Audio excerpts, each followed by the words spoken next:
સરલાના પ્રકૃતિપ્રેમી યુવાનની રાષ્ટ્રીય પક્ષી મોર ઉછેર માટે થનગનાટ. આશરે 50થી વધુ મોરનો કર્યો ઉછેર. દરરોજ 400 રૂપિયાનો ખર્ચ. મૂળી તાલુકાના સરલા ગામે સેવાભાવી અને પ્રકૃતિપ્રેમી યુવાન એવા રાકેશભાઈ બોચિયા ઉર્ફે લાલાભાઈએ મોર ઉછેરનું સરાહનીય કાર્ય કરી રહ્યા છે.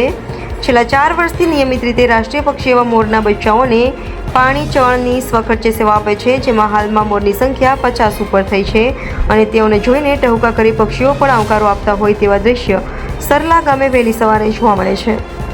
રાકેશભાઈએ જણાવ્યું હતું કે તેઓ એક સામાન્ય નોકરી કરતા હોય તેમાંથી દરરોજ અનાજ ચણ માટે 400 રૂપિયાનો ખર્ચ થાય છે અને સવાર સાંજે ટાઈમસર હાજરી આપવી પડતી હોય છે. ફક્ત 5 મોર ત્યારે હતા તેઓ કાર્યરત હતા. આજે 50 ઉપરની સંખ્યા થતાં મને આનંદ છે. નાનો હતો ત્યારથી મોર પ્રત્યે મને લગાવ અને લાગણી હતી અને મને પ્રિય પક્ષી મોર હતા, એટલે તેનો ઉછેર થાય અને સંખ્યા વધે એ માટે પ્રયત્ન સાથે કામગીરી ચાલુ કરવામાં આવેલ અને આજે 50 ઉપરની સંખ્યા થઈ છે અને ટહુકાથી મને આનંદ માણવા મળે છે. આવનાર સમયમાં હજુ પણ સંખ્યા વધે તે માટે મારા પ્રયત્નો રહેશે. ખરેખર મોર એક લાગણીશીલ પ્રેમાળ પક્ષી છે. હાલ વૃક્ષોની સંખ્યા ઘટતી જાય છે ત્યારે તેઓની રહેવાની ખૂબ જ તકલીફો ઊભી થતી હોય, સાથે વન્ય પ્રાણીઓનો પણ ભય રહે છે, ત્યારે મોર બચાવવા પણ એક કઠિન કામ છે. ત્યારે સરલાના લાલાભાઈ એક ઉમદા કાર્ય કરી સરલાનું નામ પણ ગુજરાત ફલક પર ઉપર લઈ ગયા છે. Reporter Solanki Rajubhai, NN news, Muli. ગામ સડલા. મારું નામ બોચિયા રાકેશભાઈ લક્ષ્મણભાઈ.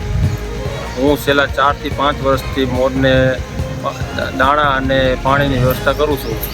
આજથી 4 થી 5 મોર હતા, અત્યારે હાલમાં 40 થી 50 મોરની સંખ્યા થઈ છે. જેથી આથી હજી ગામના યુવાનો થોડાક જોડાય તો આથી સંખ્યા હજી વધે એવી રીતે છે. તમે આ શરૂઆત જે કરી મોર પ્રત્યેની લાગણી તમારે ક્યારથી શરૂઆત? આજથી હું નાનો હતો ત્યારથી જ મને મોર પ્રત્યે લાગણી હતી, પ્રેમ હતો. આજથી ને હવે એમના હું ચાલુ જ રાખીશ મોરનું, આવી લાગણી છે. અત્યારે અંદાજિત તમારે દરરોજ કેટલો ખર્ચ છે? અત્યારે હું 15 થી 20 કિલો અનાજ લઈ જાઉં છું. સાંજ સવાર 2 ટાઈમ જાઉં છું અને સવારે 6 થી 5ના ગાળામાં જતો રહું છું ટાઈમસર. ગમે ત્યાં બહારગામ હોય તો એની વ્યવસ્થા થઈ જાય છે, હું ટાઈમસર પાછો આવતો રહું છું.